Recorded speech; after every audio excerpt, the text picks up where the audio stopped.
Assalamualaikum warahmatullahi wabarakatuh.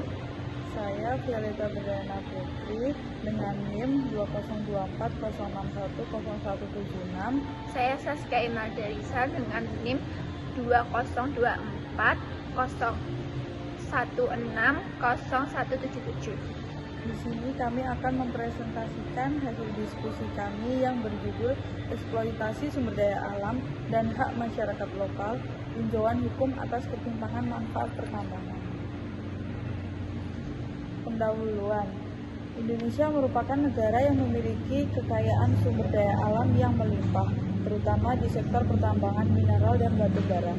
Berdasarkan pasal 33 ayat 3 UUD 1945, sumber daya alam harus dikelola untuk sebesar-besarnya kemakmuran rakyat. Sektor pertambangan memberikan kontribusi besar terhadap perekonomian nasional melalui penerimaan negara, investasi, dan penciptaan lapangan kerja. Namun, di balik manfaat tersebut, masyarakat yang tinggal di sektor wilayah tambang seringkali tidak memperoleh manfaat yang seimbang. Mereka justru menghadapi berbagai dampak negatif seperti pencemaran lingkungan dan kerusakan lahan, hilangnya mata pencaharian, serta konflik sosial.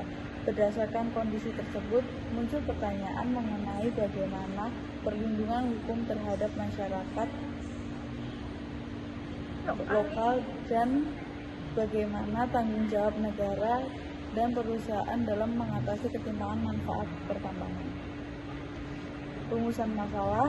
1. Bagaimana pengaturan hukum terkait perlindungan hak masyarakat lokal dalam kegiatan pertambangan. 2. Bagaimana tanggung jawab negara dan korporasi terhadap ketimpangan manfaat pertambangan. 3. Apa saja kendala dalam implementasi perlindungan hukum tersebut.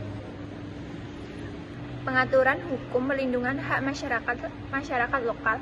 Pelindungan hak masyarakat lokal memiliki dasar hukum yang kuat, yaitu pasal 33 ayat 3 dan pasal 28H ayat 1 Undang-Undang Dasar 1945 yang menjamin hak masyarakat atas lingkungan hidup yang baik dan sehat.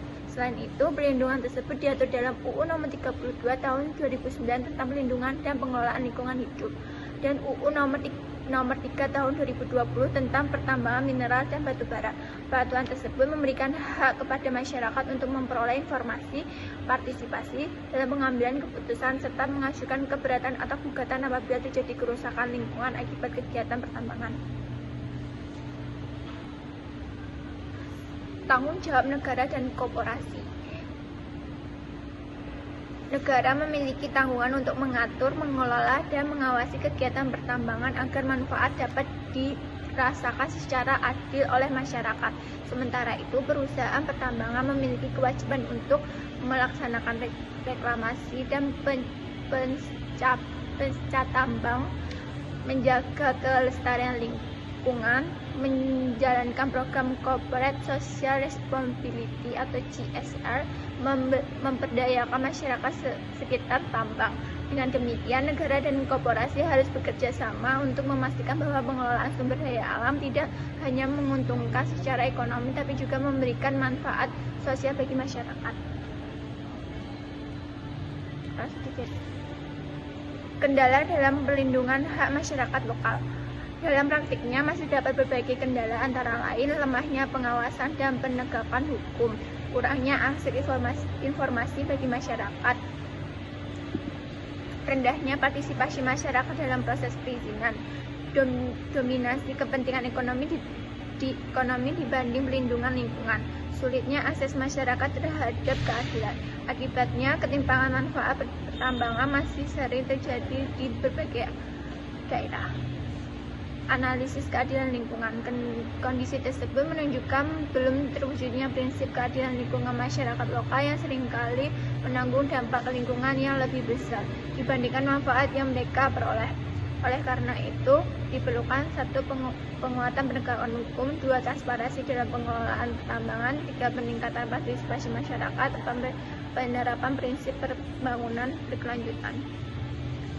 Kesimpulan, berdasarkan pembahasan yang telah dipaparkan, dapat disimpulkan bahwa ketimpangan manfaat masih terjadi karena lemahnya pengawasan, minimnya partisipasi masyarakat dan dominasi kepentingan ekonomi. Oleh sebab itu, diperlukan komitmen yang lebih kuat dari pemerintah dan perusahaan untuk mewujudkan keadilan lingkungan dan pembangunan berkelanjutan. Ketimpangan manfaat masih terjadi karena lemahnya pengawasan, minimnya partisipasi masyarakat, dan dominasi kepentingan ekonomi. Oleh sebab itu, diperlukan komitmen yang lebih kuat dari pemerintah dan perusahaan untuk mewujudkan keadilan lingkungan dan pembangunan berkelanjutan. Sekian dari kami. Apabila ada kurang lebihnya, kami mohon maaf. Terima kasih. Wassalamualaikum Warahmatullahi wabarakatuh.